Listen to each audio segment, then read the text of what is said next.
That's Excellent. correct. Thank you. Well, good morning. Well, good afternoon, East Coasters, and good morning, everybody else. Thank you for joining us this Saturday. Really, really excited about today's panel. My name is Josh Ulivari, and I will be sort of moderating the panel, but honestly, it's going to be a pretty free-flowing conversation.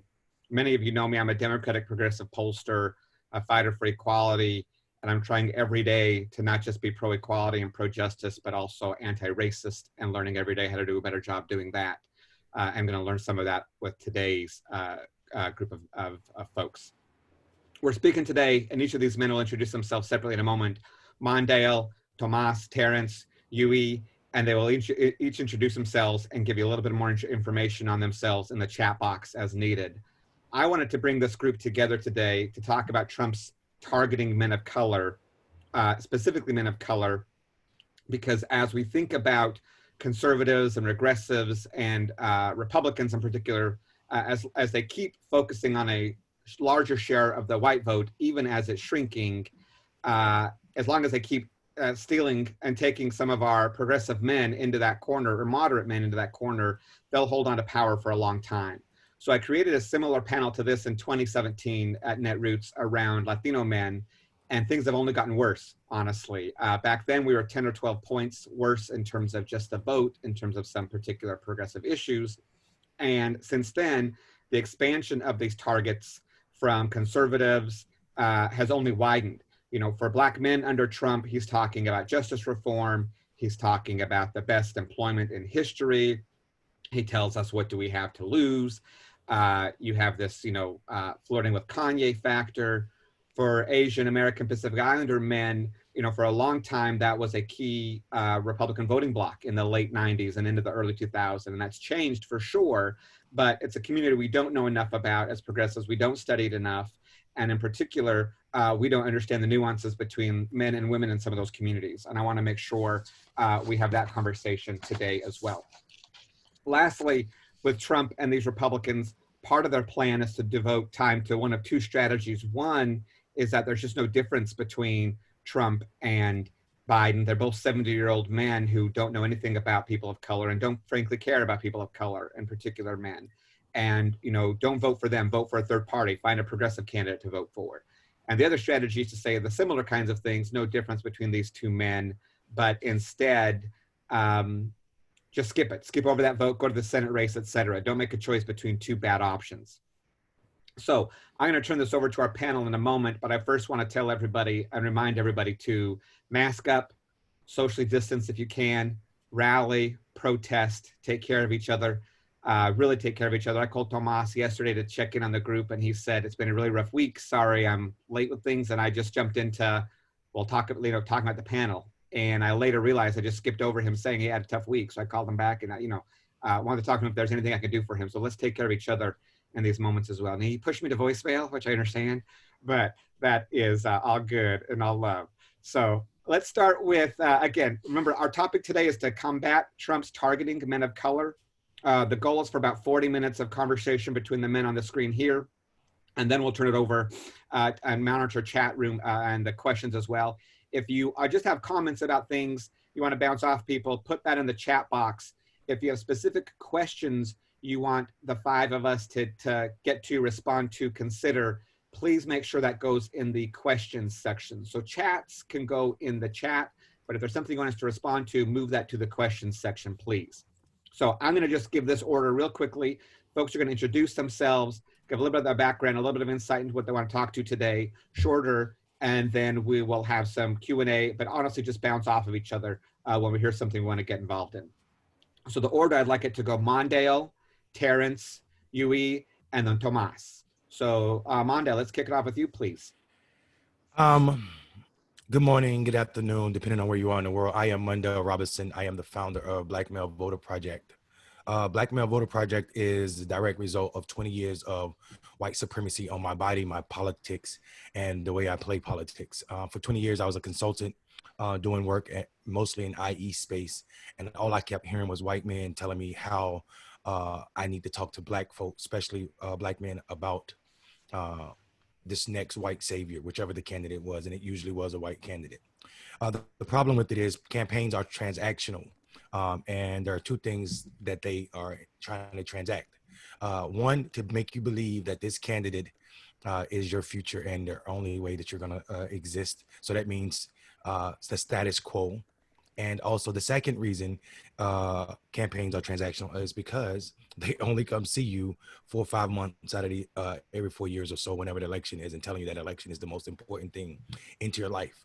I knew that to be false. And also it is true that it's false because half of the black men, nearly of half of the black men in this country that are already registered have not participated in 5 last elections. 5 consecutive elections we've sat out. That's not a critique of black men. We know voting is a habit that's formed by resources spent on it. And since no one was spending resources on black men, we had no reason to participate. Plus, it's ahistorical to believe that black men are to play politics when we see how hard politics has been on black men's lives. So we at Black Male Voters Project created a program called BMEP Aditory Approach, where we talk to black men in a way that is based on two things: Maslow hierarchy of needs and also behavioral psychology. We're the only organization in the country talking to black men this way. And it's fruitful. We know it's more expensive, but the program, we can talk about it as we go along. I'm just glad to be here with all of these folks. Let's have this real conversation. Terrence. Thanks, Mondale, man. You know, I always know I'm in trouble when I have to go after Mondale, but you know, we're gonna have some fun here today, guys. This is the kind of work that all of us have dedicated our careers to uplifting and telling the stories and empowering underrepresented communities, and very few of those communities are less underrepresented than men of color. So I'm excited to talk to everybody here. My name is Terrence Woodbury. I'm a pollster, market researcher, focus group moderator, and we use all methods that we can to understand the attitudes and behaviors of voters of color, of millennials, and of women, the 3 groups that we consider the rising electorate, the ascending electorate. And you know, one of those groups is getting a lot less attention than others, to Mondale's point, a lot less investment, and that's men of color. And I think as a progressive community, we all have to hold ourselves accountable for that, because you know, in so many ways, black men will be the swing voters in this election cycle. We've seen black men's voting participation drop from 65% in 2012 to 53% in 2016. That drop off of black men is the margin of difference in places like Michigan, Wisconsin, Pennsylvania, and so we have a lot of work to do. And compiling the problem that we have now is not just the lack of investment and lack of attention and deliberate strategy to target and communicate with black men, but it is that Donald Trump and Republicans are taking advantage of that void, and they are communicating and engaging with men of color in the absence of deliberate action from the Democratic Party. These voters, you know, these are cynical voters, and justifiably cynical towards a system that has not often delivered for them. And we see Republicans, and specifically Donald Trump, capitalizing on that cynicism, speaking to it in a very, very persuasive way, and it's starting to be effective. So we got work to do, and I'm glad we're here to have this conversation. Yui, please. Yeah, it's tough going after 2 awesome, experienced folks in the movement. So it's an honor to be here with all of you this morning. I am not a morning person, so this is definitely a special occasion. So my name is Yui Nguyen, and I'm the executive director for One API in Nevada. You know, API is still missing from the table. And you know what they say, if you're not on the table, you're on the menu, right? So obviously, we don't want to be on the menu, we want to be at the table. And for Nevada, we have the fastest growing communities, which are Asians. And basically, Asian is still seen as perpetual foreigners. We're still a monolith. It's one check and we're done, right? And no one else needs to talk to us. No one needs to talk to the multiple 28 plus communities here in Nevada that speak different languages, different cultures. They just do one event. Candidates, campaigns on both sides. They do one event and they check the box and say, hey, we're done. We don't need to do any more. And there's not a lot of focus on Asians, much less going down to Asian men. We're seen as invisible. We don't see as some, a group that really gonna care and make the decisions. And there's a lot of, for Nevadans API, there's a lot of independent voters, and they are not talked to, whether by campaigns or political actions committees. So we're fighting to make sure that we're not invisible and that these campaigns talk to us, and if we're really going to elect a new leader in the White House, we have to be talked to, and right now it seems like we're still missing in action. So we're here to change that, and I'm hoping the discussion this morning will give some more lights to where the Asian Pacific Islanders community is important part of this electoral cycle. They recently just release a number of percentage of API voters across the country. And Nevada, we're at double digits, while most states are at single digits. We're at double digits for the swing states. We're at 11%. And that is significant to any types of victory that we're counting on for November. So looking forward to this discussion, and thank you for having us. Mas. Thank you, Josh. And just wanted to say the voicemail was not personal. There was another call that I was taking at the time, but I appreciate you calling back and checking in. In this time of COVID, all of us have to make sure that we take care of each other, whether it be family, friends. This is a crazy time, and we know that BIPOC individuals are the ones who are hit hardest by the COVID-19, and so we need to stay vigilant together. Good morning or afternoon, everybody. My name is Tomas Robles, Co-Executive Director of Living United for Change in Arizona, otherwise known as Lucha. I am known for branding, so that's why you see luchaaz.org across my forehead and my hat. And Josh wearing the Lucha shirt, he is also a board member, full disclosure. So there you go, do you? A lot of the participants already named it. The number one thing that we see here is there's always a lack of investment in communities of color, especially in particular to when we go into a gender divide. I think when you look across the board, whether it be white, Black, Latinx, Asian, women lead the way when it comes to voting and elections. And so to have to be pit against women when you're a community of color is the norm. Most of the time, we're hearing Latino women are voting in droves. What's going on with Latino men? Or Black women are leading the movement. What's wrong with Latino men? And there's this constant divide that we put in when it comes to our gender that I think distracts us from what the actual symptoms are. And the fact is that there's this humongous pie of investment. Over $1 billion will go into the political cycle just on the progressive side.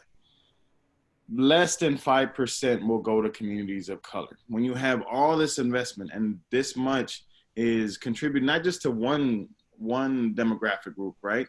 To all communities of color, 5% of the entire investment, that is one of the biggest problems that we have. Imagine if we took these sets of individuals who vote in much higher numbers, even Latino men who are at the lowest rungs, we still vote 63% for the Democratic Party. Yet most of our investment goes to independents and voters that most of the time vote Republican as a hope to bring in the independent white voters that for some reason just no longer vote with us. And instead of investing on the individuals that we have now, on the voters that are already on our side, we choose to chase the voter that has left the Democratic Party years ago. And we continue to build our movement, continue to build around those communities and engage around the issues that matter to us. And most importantly, we see ourselves in these establishment politics. That's hugely important. And we look at the DNC platform in terms of speakers. There's only 2 Latinx speakers in the entire speaker list, and none of which are Latino male. You look at the Republican side, there's 2 Latino males speaking. There's there is a disconnect of representation that is happening across the board that we also need to address. Looking forward to the conversation. Great. So let's, Boy. go ahead, Mondale. No, I just said, oh boy, I'm ready for this conversation Yeah. because Tomas ended with a lack of investment. And I want to start by saying that this fucking panel is a lack of investment. It's an example of why in the hell, with all of the problems that Black men are faced with, am I on a panel with brothers who have their own community problems that they need to talk about in a space where we shouldn't be trying to divide in threes the problems of our Asian API brothers, or in this case, brothers, or in our Latino brothers. We all need our own panels. They would never put a panel of sisters from our respective communities on a panel together. Not to mention, this early ass morning is repressive too. I'm just gonna say that. So I'm excited to talk about this and how sometimes even when people are trying to be allies, they show up in a space that's anti for us, and it hurts us. I also want to I want to push back and say a little bit on the fact that, you know, well, let's just start the fucking conversation because I got so much I want to say, and I want to hear everybody's voice. No, let's go. Go with your pushback, and then I've got a question, but I want to hear the pushback. Let's go at it. Go for it. Yeah, so, you know, Tomas, I'm afraid ever to talk about, you know, this contradiction or this conflict that white folk have so successfully sold in our community against this idea that there's not enough to support Black men and Black women, or brown men and brown women. Like this idea of scarcity is born out of nothing. We see them spending money on conservative leaning white folk all the time. This is a voting bloc, a demographic that has not voted for the Democratic Party since the 70s almost. So that's my entire life. They've been chasing this proverbial white vote that they can consider or trick in national politics to vote for them, when in actuality that's not been the case. So you were being nice when you said you don't know why they don't vote for Democrats. We know damn well why white people voted for Trump. And I don't care what people try to say, hillbilly eulogy is not a fucking thing. Racism is a thing, and whiteness is a thing. And if we don't call it out, then we're doing a disservice to the folk that are suffering because of the policies passed by both parties. Absolutely, Mondale. I apologize if I wasn't clear. I wasn't speaking to, we know why, but I think white folks still don't put it in their head that, hey, your uncle is fucking racist, and we need to stop investing all that money and trying to convince him he's not. But I totally agree with you. We know why we voted for Trump. So I wanted to ask, and I appreciate that very much. Let me ask about, I was going to ask about some resource questions, but maybe I'll come back to that because I think we got that there. I want to come back for just a moment to, and Terrence leaned into this a little bit, talking about sort of the sophisticated message to men of color, in particular to Black men. But what is the Trump, what's our vulnerability with men of color around this Trump message? And then any ideas in terms of how to combat it? And I'll come back to some other questions about funding and questions like that. But what's the appeal that these men of color are vulnerable on? And then where are we missing the boat as progressives? How do we counter that? I mean, you know, the problem here is while we focus on what message Republicans are using to be effective with men of color, I think we also have to examine what Democrats are not saying, how our message is ineffective with men of color, and how that makes them susceptible to a Trump message about low unemployment rate, about the First Step Act, about investing in HBCUs, about putting money in their pockets during a recession, during a pandemic. And let's be clear, he is investing money, resources into these communities every day, millions of dollars in digital advertising, targeting these voters every day. And we first saw that investment during the Super Bowl, during the Super Bowl ad about criminal justice reform, a $10 million, 30-second investment of a Black woman explaining how she would not have been released from prison if it was not for President Donald J. Trump. We know exactly who that $10 million was talking to during the Super Bowl with that Black woman, right? He was talking to these communities that we're here to figure out. And so it's, you know, unfortunately, when I focus group Black men, they can literally rattle off to me this list of Trump's greatest hits. They can tell me about the unemployment rate. They can tell me about the First Step Act. They can literally list, and it's because he is having this conversation with them, not from the podium of the White House, not in ads on television, right in the palms of their hands, on their phones, through digital advertising. He's telling them exactly what he's doing for them. And those same Black men cannot tell me how their lives would be better if Joe Biden was president. They don't have a list. I sit there and I wait. How would your lives be better today if Joe Biden was president and not Donald Trump? And they don't have a response. And that is a communications function, an investment function that we're not making. Listen, very rarely do I ever push back on the genius that is Terrence Woodbury. I will say this though, you know, I love his work, and I love that this cycle we've got to sit with each other in so many different spaces. So I'm excited about that. Here's what I'm going to tell you all about Black men, at least the ones I'm talking to. The ones I'm talking to are the majority of Black men, and I know we're the majority because, like I said, half of us almost have not voted in 5 consecutive elections, and these are the ones that are registered. So then you have to consider the ones that are in prison, the ones that are in jails, the ones that are not registered. And I know I'm talking to the majority, and I was speaking for the majority of Black men when I say that Joe Biden can't do shit to increase Black men participation in politics. There's nothing he can say because there's so much lack of trust and transaction that exists in the Democratic Party that it can't be overcome. One, Joe Biden can't be a validator for himself to Black men. There are too many of us that were the scars of the system that Joe Biden benefited from, that exists in, that he's a creature of. Furthermore, electoral politics, especially national, don't excite Black men, not in a way that we're apathetic, but that we're anti, and we have historical reasons to be that way. However, I don't want people to be like, oh shit, we need to give up on Black men. What I'm telling you is local issues are the only thing that motivates Black men.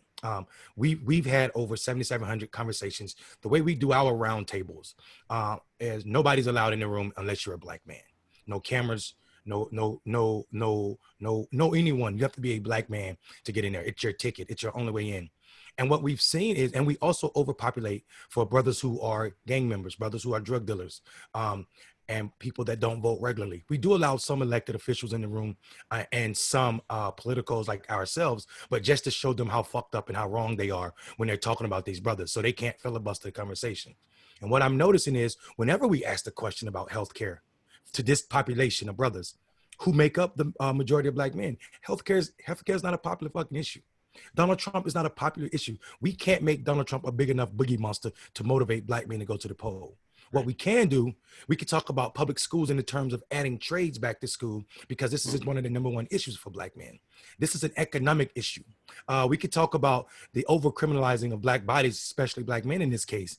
And these issues would move brothers. Talking about local elections. So when someone asks me, what can Joe Biden, the Biden-Harris ticket do to motivate Black men to go to the poll? I'll tell them, empty all of their coffers, all of their accounts into grassroots organizations and supporting down ballot races, because that's the best effort to turn out Black men in this election cycle. Hopefully that those folk are able to reach Black men, because this party in the national space does not have the capacity to be a validator for themselves in this election cycle and correct all the wrongs that Black men associate with them.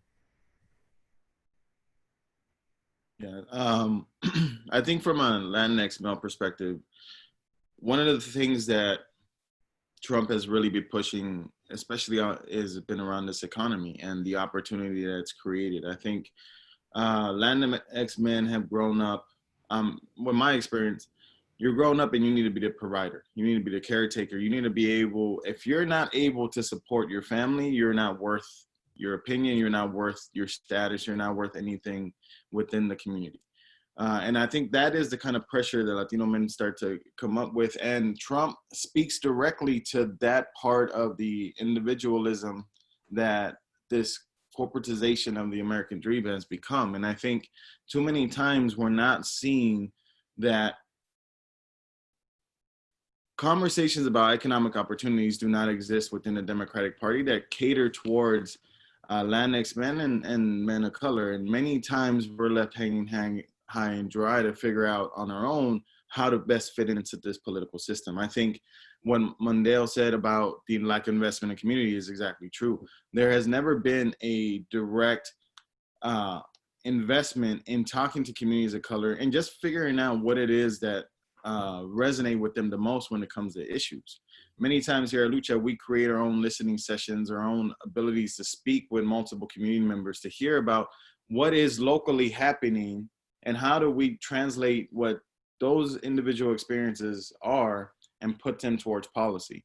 I think trades is a big thing. Adult education here in Arizona was mentioned so much when it came to a lack of resources here in the state. The state does not fund community college at all. What does that mean? It means that a lot of trades that folks would go to learn is no longer in existence.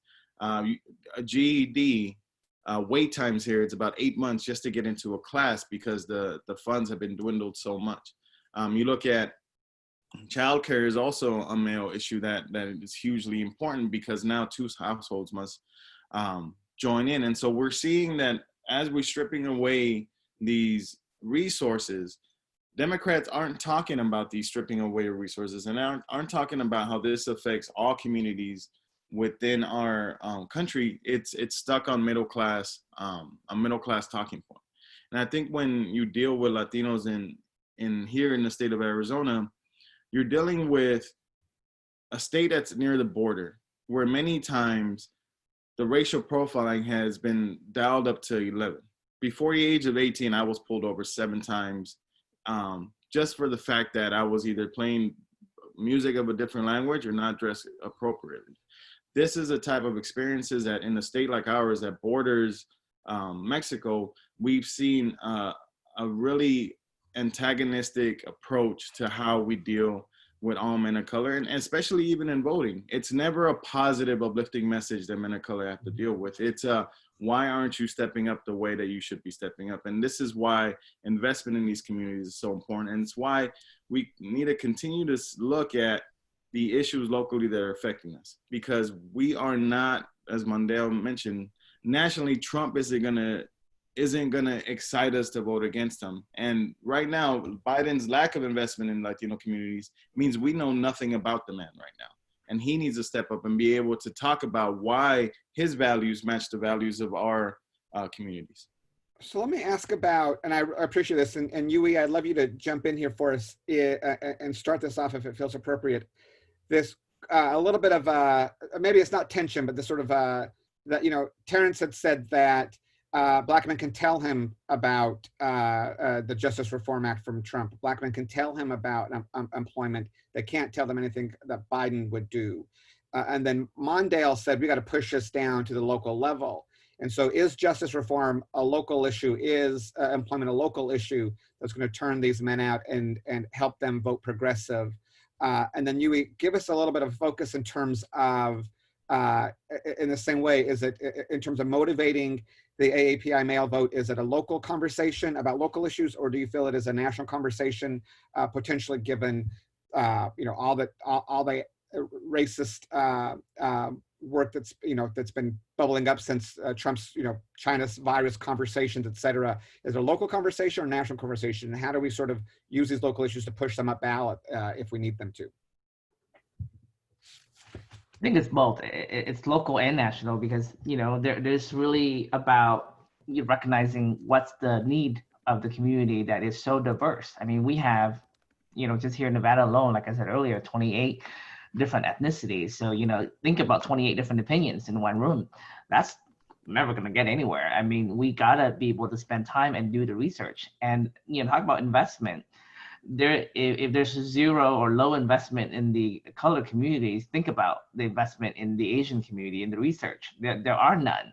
So, you know, if you're asking me for data, and, you know, I know that we have a couple of data folks and poll folks on this panel, but have you seen any data on Asians? Have you seen any data even on Asian as a community, much less Asian men, right? So I think the Asian men know that they're missing. No one is talking to them. No one's talking to them specifically. So the issues right now is that we've been in the room. We've been in the room with all of our brothers and sisters, whether it is, you know, the Latino communities, the Black community, and the white communities. We've been everywhere, but Asian men are never seen as someone that people would want to ask their opinion. We don't get asked to speak in the room, even we're in the room with everybody here.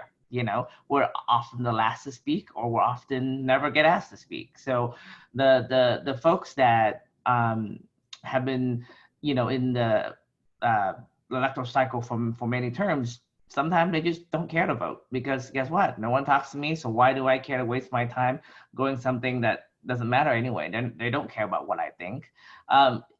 Even now, even recently with Senator Harris being on the ticket, the fact that she's half Asian, no one talks about it, right? I mean, the minute the announcement came out, and all of the mainstream media was like, she's gonna be the first Black female, vice presidential on a major party nominees. Awesome. No one talked about, her half Asian, how her mother is South Asian.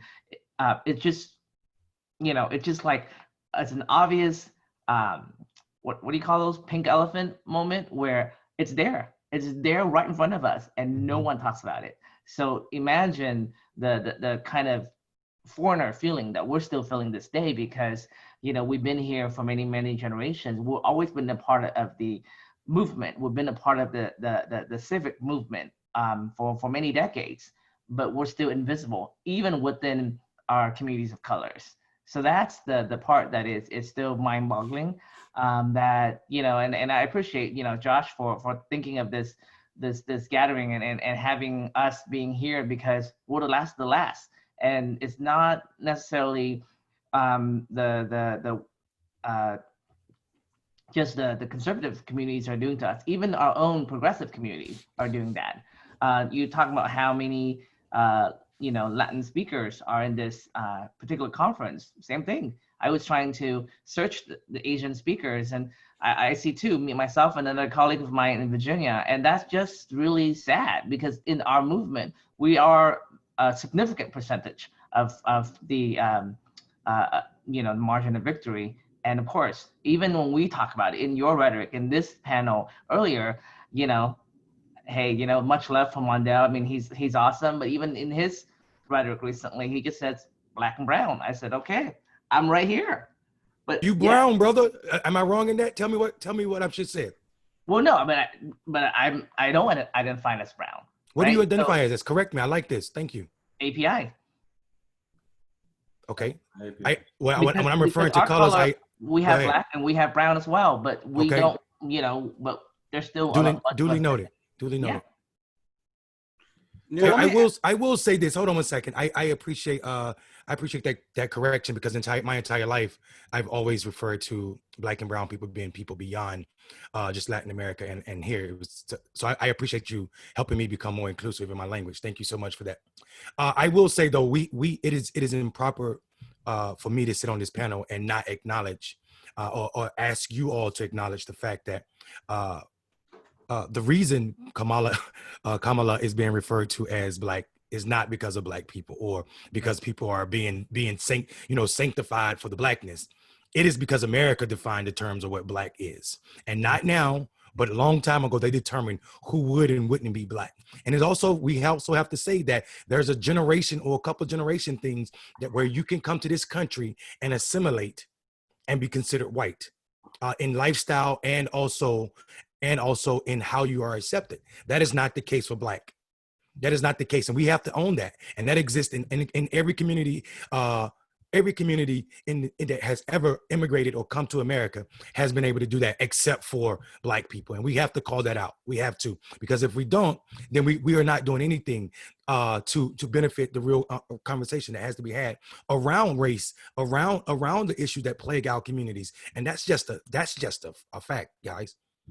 No, definitely. No, I believe that. And all of that, I think even the debate about, and it's important for each of us in this to feel represented, but even the debate around, is the Senator Black, what are her AAPI roots, is to, in many ways, to center, to moderate her in terms of, is she Asian, to use that, to Asian moderation to sort of moderate her in this discussion, as opposed to not being radical San Francisco liberal, et cetera.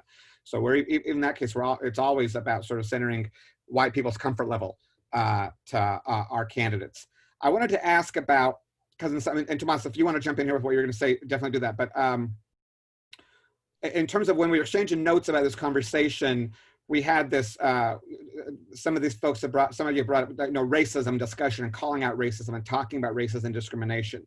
And so I want to know from the men on this panel whether we should be talking about racism and discrimination to our male targets in our communities, or should we not be talking about racism and discrimination? Does racism motivate people to turn them out?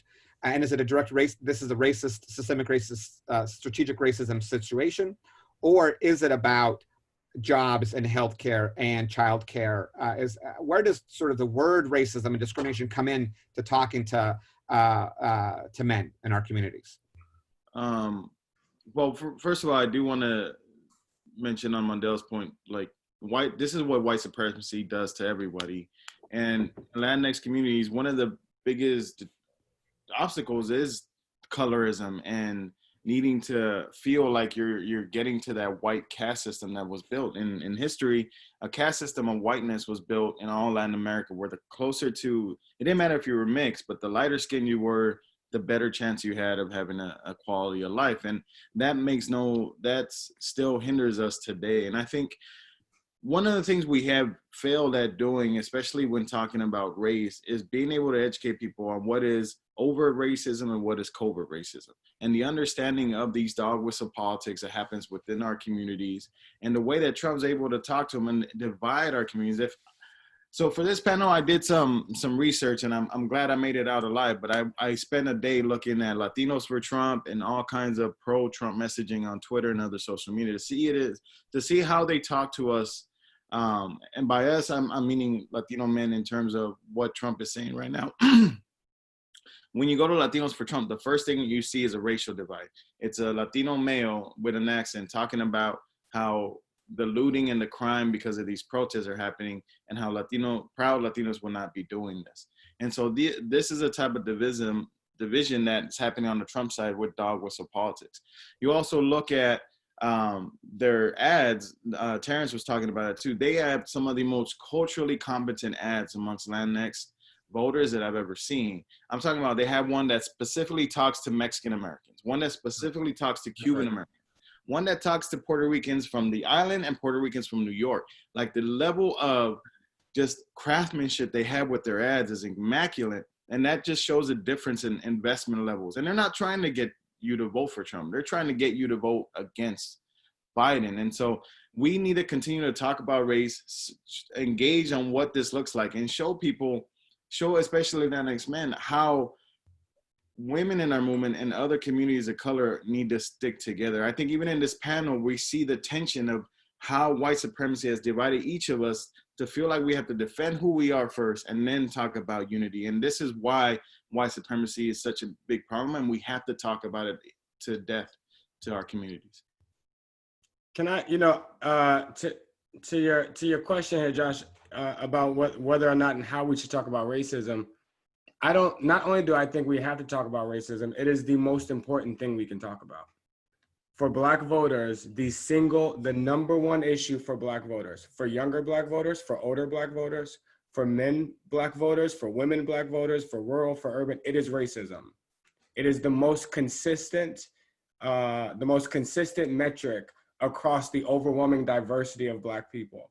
Newsflash, a lot of diversity amongst Black people. But the one thing that is extremely consistent is that the number one issue is racism and discrimination. And Democrats can no longer respond to racism and discrimination with cheaper healthcare. We can't respond to racism and discrimination with better jobs and higher wages. There is a cultural war happening in America. It is being waged through this election from the President of the United States, who is literally sending in troops to urban cities. He is declaring war, and in the most incendiary and divisive ways. And if we don't show up to the war, we are forfeiting it. And this is a war for the soul of this nation. And frankly, and for Black men, and I want to be careful here, because to Mondale's earlier point, the messaging, and this is where I've seen when I finally do convince progressives to start talking about racism, then the messaging becomes, we have to vote to fix racism. We have to vote to end racism.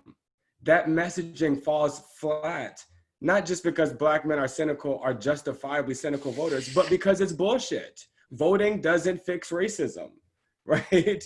Voting fixes systems, voting fixes rules, and that's a conversation that we have to start having. And when we do have it, it can't just be a promise of if you vote, this gets better. We have to also demonstrate how voting has corrected racist systems in the past. How has voting actually made the lives of Black people, the lives of immigrants safer, more included in society? And that's messaging that again requires a longer conversation, more investment, and it's not just a turnout message 3 weeks before election day that says we got to vote to end racism. Mm-hmm.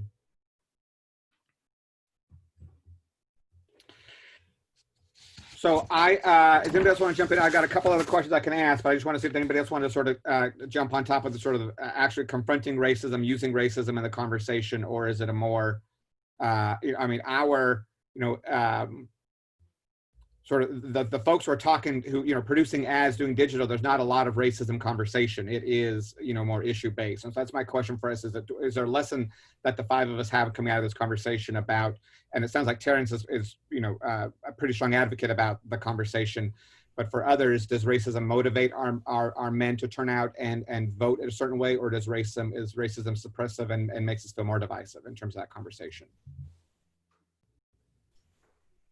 No, racism, I mean, it makes it more divisive if you fall into the traps. White people listen to that messaging.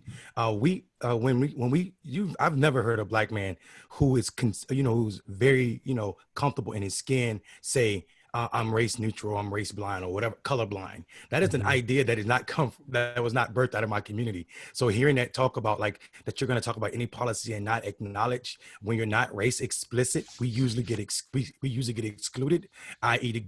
people brag about the New Deal. The New Deal was horrible for Black people, if you think about it, how we were excluded. White women became the greatest benefactors of affirmative action because they weren't race explicit in that legislation. So anytime that we're not mentioned in legislation, then we're suffering in a real way. So we definitely have to hear and see ourselves mentioned because we've been made invisible so long. And I mean, not just in a book that was written about it, it's just in everyday life. So when I hear people, I mean, even in the way we play politics, if you think about it, the way this conversation is framed, like we're always talking about what we need to do to turn out Black men. No one is having conversations, or men of color in general, which I don't like to go to when I talk about our different communities for so many reasons. But we are talking at people about what they need and not really talking to them about what they need. And the problem with that is, this is why we started with Maslow hierarchy need at Black Male Voters Project. Voting to Black men is seen as a hobby or something that people who have self-actualized can do. It's at the top of the pyramid. The problem with that is we live in the bottom rungs of society. Black men make up, if you're looking at social markers, we make up the lowest for most of men across in this country. Of all of those social markers, education, more likely to be expelled, more likely to be sent to prison, more likely to receive a longer sentence, et cetera, et cetera, et cetera, et cetera. So that puts us at the bottom part of Maslow hierarchy of needs, which means we can't talk about self-actualization or things that fit in that bubble or that top of the pyramid because we're too busy trying to struggle for security in housing, in food, and in psychological ways. So we are affected by life in a way that we can't consider voting as a part of our daily life or something that's necessary until someone has proven or been able to move voting from the self-actualization phase of Maslow hierarchy needs down to the security part. That's what we do at Black Male Voters Project. We're using behavior psychology to move voting from that point to the security phase of that. And until we do that successfully, people can't continue to say, oh, sisters are the backbone of the party, Black men, where are y'all lagging behind? I saw that question in the Q&A side. The problem with that is that is to say it is our job to correct all the wrongs of white politics. It is not the job of Black men to correct the wrongs of white politics. It's as if, think about the Democratic Party and all of its auxiliary as businesses or a business. Coca-Cola could never blame its customers for not buying their soda, right?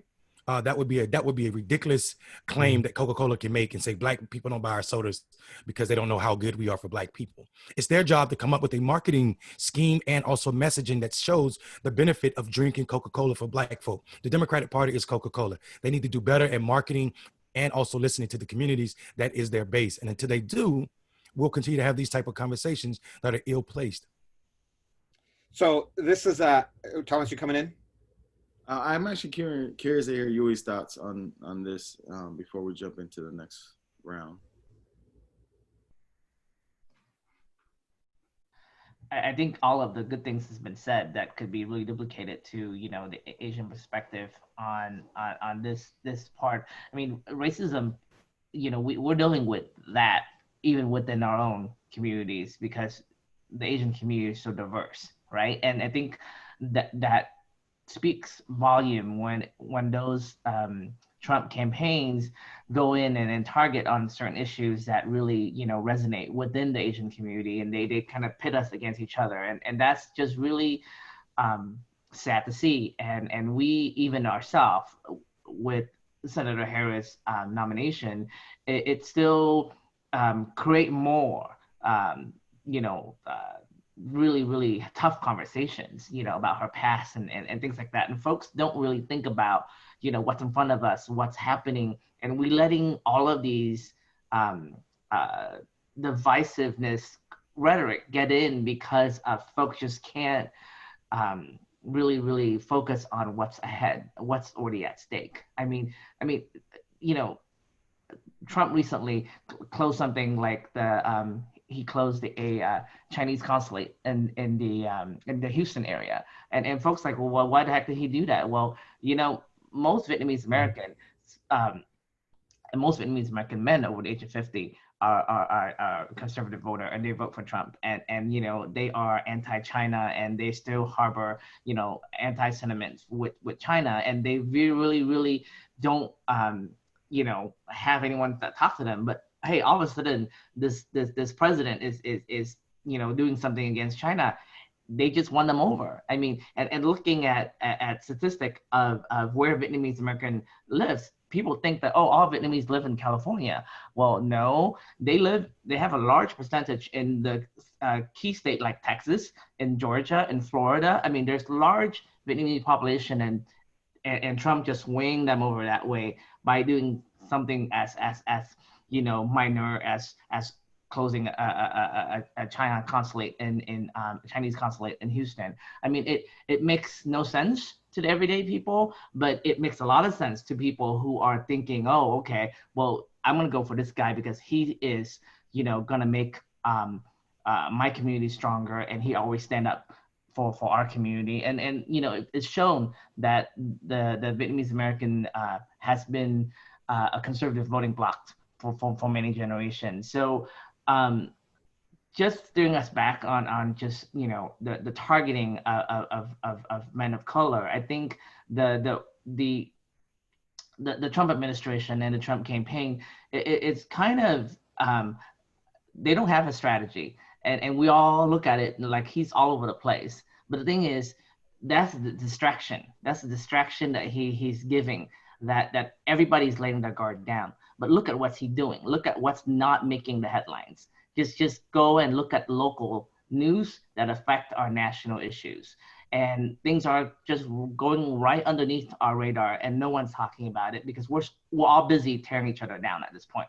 So that's the hard part. That's the hard part, that right now, even right now, as in the progressive space, I'm having hard doubt about November, about how we can really pull over the finish line, because we're still not coming to this together. For the record, we should have a lot of doubts about November. That's right. The two pollsters, if we get votes, should be very, very. We don't have this in the bag, and we are very, very far from victory here. Not even close. 100% agree. So we've got about 2 minutes. Tomas. I'll take 15 seconds to say this point. When it comes to the elections, we're not at a place right now where talking about race, at least in Latinx communities, will have a huge effect of getting people that want to vote. Those that already see race as a major thing already will be in voting. We have to work on issues, but this is why it calls to long-term organizing investment, so that we can build out a political education curriculum that talks about race in a way that isn't done within 6 to 8 weeks, but it's done throughout the year and gets communities of color ready to vote with the ideals of what racism looks like and what systemic white supremacy looks like at the polling place. It takes multiple months, multiple years to get people to understand it, not just the cycle of a presidential election. Yeah, and that's honestly that because it's when we're talking about in many ways sort of Mondale's leaning is, you know, we're trying to talk to people about voting and they're trying to survive. And it's the same, like, you know, I criticized my parents for not teaching me Spanish in the 70s. They were trying to survive. So how do, you know, the burdens we're carrying into this conversation about, you know, just trying to survive, let alone moving people to vote is a heavy burden conversation for us. So I don't think I'm gonna get my last question in here, but I will just say, if, you know, what's the number one takeaway for the, you know, for the 25 people who logged in for us today? And I know we've got, you know, Latino men, Black men, AAPI men. What's our takeaway today? Is it investment? Is it treat these men separately? What's our conversational takeaway for our folks today? You know, I think we have to start recognizing that men of color are going to determine the outcome of this election, whether they swing into it or swing out of it, whether some of them start swinging to the left. Start swinging to the right of the political spectrum. We are seeing a lot of volatility in the electorate, a lot of volatility amongst Black men in particular, where their attitudes are starting to change quite a bit. There's a political consciousness shift in this country, and I think the Democrats have an opportunity to lean into that, to really start talking to these men about things that matter to them. And if we don't, then we will have no one to blame for the outcome of this election but ourselves. Yeah, you have to invest in our communities. You have to invest in communities of color, whether it be Latinx, Black, Indigenous, Asian American, API. We need to make sure that there's investment in the communities when it's not an election. Elections are not the end all. Elections are merely a tactic. And unless we start seeing our communities as communities that should be able to thrive and not just survive, we're not going to get any further. We have to give our communities a reason to have loyalty, and so far we're working with a party that has shown zero loyalty to communities of color over the last 25 years or so, especially with this ticket. Yeah, Tomas, you could have not said it better. You know, one of my favorite words to use here in Nevada is the parachute syndrome. That all of a sudden between Labor Day and Election Day, all of a sudden Asians are important again, and that just an insult to the API community and all the communities of color, because the infrastructure has to be built all year round so that these conversations are easier, and then we do have the time, rather than pitting us against each other, but we have the time to do the research and be able to really get into the roots of the problem. And I think, you know, we should not leave anyone behind.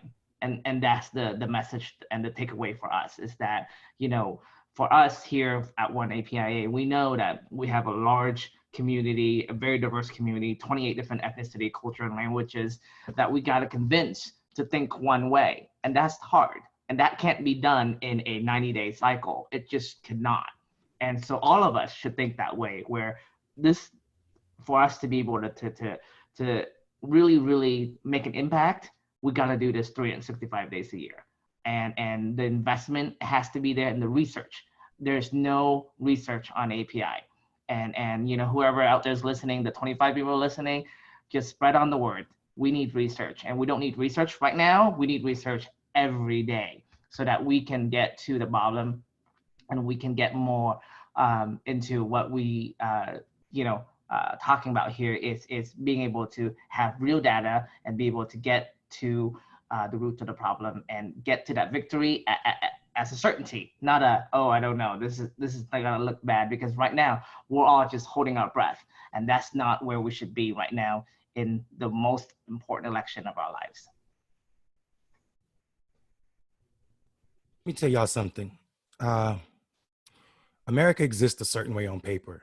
That system has for hundreds of years plagued Black men. I'm speaking for the demographic, the reason I was invited to this panel. To try and argue or have a conversation about what a system means to Black men on paper versus how it plays out in real life is a waste of fucking time. That's right. It's a waste of time. And that's not me being misogynistic or sexist or anything. That's me addressing the real problems and how Black men see America. Period. That is a conversation about language. Language cannot be captured in a poll. Language cannot be created, especially by posters that are white who have no culture competence and they're missing culture clues. Great example of this. Did a panel real quick, a panel in Southeast Georgia in Brunswick where Ahmaud Arbery was murdered. The brothers down there in this room were calling for more public safety. That blew my fucking mind. I'm like, wait, you want more cops on the street? You need more cops? That's what public safety mean. They looked at me like I was speaking French, because to them, public safety does not mean more cops on the street, more policing of their community. It actually means the exact opposite and something closer to defunding police. Now, a white pollster calling in, not realizing you just missed something there, would have missed that and went back and told the world how conservative the Black men in the city where Ahmaud Arbery was murdered are. So much so that they were asking for more cops. That's not the case. Language matters. So I'm telling you, if you're trying to discount how Black men speak, how we communicate with each other, and all the culture that exists in this Black body, and all of the Black men bodies in this country, you're doing yourself a disservice. And screaming about it doesn't matter who the messenger is, you're wasting your time. It's not how you're gonna motivate us. You need to listen to what I'm saying and what Black men are saying about us if you're trying to move us in a real way. Well, this has been fantastic. I am just honored you all agreed to do this, and it sounds like, and all of us knew coming into this conversation that this should be a full day seminar as opposed to 50 minutes, bringing all of us to not only represent, air quote, our people, but also share space with everybody when we should have had our own time and our own moment. But I appreciate you being willing to do this. Hang in there. And I hope our participants learned a lot today. All of you dropped your personal information in the chat to get in contact with us. We'd love to follow up with anybody else and keep this conversation going. It's unfortunate to say it's almost just the beginning, knowing how much trouble we've been in for a while here. But let's keep it going and keep the pressure on those funders and those people who are not giving money to people of color, and particularly not giving money to do the research we need among many of these audiences to keep us active, engaged, and pointing in the right direction. So thank you for your time. Thank you for your passion. Again, take care of each other and take care of yourselves. Have a great weekend. Thank you, Josh. Thank you, everybody. Bye, guys. Is the room empty except for us? I don't think so. Oh, okay. We are still live. Okay. The mic is hot. Listen, mics are always hot. Yeah, I mean, I don't think we're going to say anything. They gave us 10 extra minutes, so I don't think we're going to say anything that doesn't need to go out there. So go. Yeah, I was just gonna say, like, it's amazing to me. Like, there was a sister who is on fire in the chat. Her name was Renee Chandler, I think.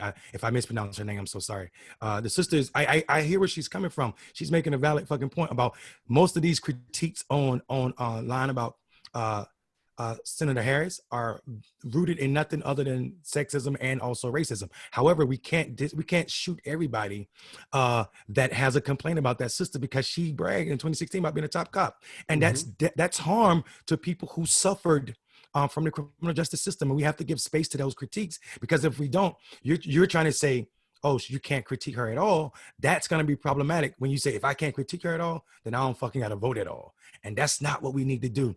If people have problems with critiques or criticism of any candidate, then what is the purpose of the primary season? I mean, I definitely agree. I think there's critiques, and then there's dismissing. And we need to get to the point where we're not dismissing somebody because they're not the perfect candidate. And it happens so much with candidates of color, especially women of color. And right. There's that line that we got to be careful, because I mean, it's a big fucking deal that half black, half Asian American woman is key, and like there should be some space to celebrate that without just going straight up like she was a district attorney. F her, we're not gonna deal with her. And I think but critiques on that is vital and important, and she needs to, along with Biden, step up and say how they're no longer that individual that was back in 2016 or in the 70s. Right. And I think that's a real space. Yeah, that's for them too. They have to show how they've learned and grown. Right. And evolve as the country has evolved, and then also remind the country that the country had to evolve and show how they have done so too. Yeah. That's their job, you know. Host 30 net rules. Don't end it. Hold on, Oh, don't end it yet, because I want to hear what Yui has to say about this, but I want to hear this, and if people got to jump to another panel, I hear that, but I definitely want to hear his spec. I won't host it. I'm sorry. What did you want Yui to say? Just your thought on the event and also where we are right now. On here. Oh, sorry. Well, I think the. Oh yeah, in context of Sister Harris. Well, I think most of the discussion right now on the Asian men that are looking at Senator Harris is that they're looking at her as someone that's going to be president. And I just saw a post on my social media earlier. It come from an Asian man in our community, one of the leaders, saying, "Oh, she is actually going to be the president because Biden's going to be worthless the minute he get in." So we're looking at her as a president, and is are we ready for someone with a bad record as she has? And I think that came as a shock to me because they are even surpassing their critic of Biden at this point. Biden is not even in play. I think right now is the Harris campaign, and I think a lot of folks already said that having her on a ticket is going to overshadow Biden, and that's very, very likely on the other side of the coin at this point. They're trying to pit that point so that folks will just walk away from this and say, no, you know what? I'm going to go make a third choice because this choice is not for me, and neither is the current choice. So I'm going to just screw everything up by not voting or just go for third party. And I think they are successful. I think I think the Democratic Party has enough money to figure out how to move people on their candidates, and if they don't, they need to fire all their consultants and call hit strategy immediately. And I'm just saying that, not because I love the brother Terrence, but just because if that's what they're scared about, then they're not doing their job. And I would also say we can start by not spending $60 million or so every 4 years in Iowa. That's not your Democratic base. Try to start and build that infrastructure in Mississippi. I don't know. Or South Carolina, I don't know, somewhere where the investment is going to pay off in the long run. So if you think about that in that context, when we give into that notion, that critique of these candidates from people of these communities, our communities, is detrimental to that candidacy. We're saying that the Democratic Party is wasting all of that money. They should give it away then, because it's clear that if a critique will end this presidential campaign, then that party is doing something inconsistent or incomplete in their tactics. Will a critique of Coca-Cola make their customers never buy that product again? Exactly, not at all. That means you don't have any loyalty to your product. Exactly. That means you're not actually connected to your audience. If one critique can turn the whole, we got work to do, guys. Indeed we do, and I think we can't fall victim to the space where we start self-internalizing the fact that our critiques are the reason candidates lose. A great example of this is in Michigan. The Hillary Clinton campaign didn't really show up in Detroit at all, right? Never. At all. Never right? went to Wisconsin. And on top of that, they were using numbers that were old numbers. They weren't using 2016 numbers. And people keep saying, well, black men didn't show up in Detroit, blah, blah, blah. No one is talking about how, for the first time, more white people voted for a third-party candidate than ever in Michigan in 2016. How many, folk that were, others supported other candidates in the primary that didn't participate at all in the election. Like that, we get blamed. That's why I get so nervous when we call, Terrence, I hear you say the black men are the swing vote. I like that because people invest in swing voters, but I'm nervous because what happens is at the end of election cycle, if the results aren't what people are looking for, they also blame swing voters. And I'm worrying that the backlash of blaming black men is going to be heightened if that's not the case. You know what I'm saying? I tell people all the time, like, the strength of sisters is real when it comes to voting Democratic, right? There ain't no Barack Obama as president without black men support either, though. That's There right. ain't no Doug Jones in Alabama without black men support too. I mean, we got work to do to close that 10% gap in the way we perform. But the way to do that work is not critique or blaming the men that represent these communities that we're speaking about right now. The way you do that is if you invest. White women are super voters, and white people vote more because Democratic Party and both parties actually invest more in those. And until you invest on an equal playing field, then you're not really you have no space to criticize us and our voting habits. And there's never that mention as what's wrong with white males not voting at the same level as white women. Like, it's all the same. Women are just more adept at getting involved in their communities than men are. That's just an overall fact. And it shouldn't be a critique that's only reserved for men of color. Gentlemen, I appreciate this. I can keep it going all day, but I gotta actually have to. Thanks, everybody. Peace, y'all. Absolutely agree. Have a great Thank weekend. you so much. Thank y'all for doing sticking this. around. Thank you for hosting. Yeah, Let's talk a little longer. Peace. Great job, Josh. Later, guys.